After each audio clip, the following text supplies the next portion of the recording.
మనుగడ కోటి అలలుగ పొంగు వరదల వేగాన పడిలేచు అలలకు తీపి కలలకు లేని అలసట నీకేలా నల్ల నల్ల నీళ్లలోన ఎల్లకిల్ల పడ్డట్టున్న అల్లో మల్లో ఆకాశాన చుక్కల్లు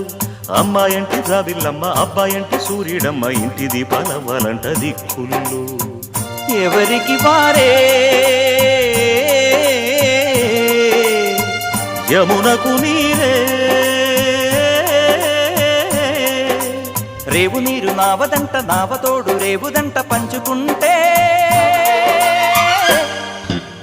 గోరువంక వాలగానే గోపురానికి స్వరాల గణగణ గంటలే మోగనేలా గోపబాలుడొచ్చినాక గోకులానికి పెదాల కిలకిల పువ్వులే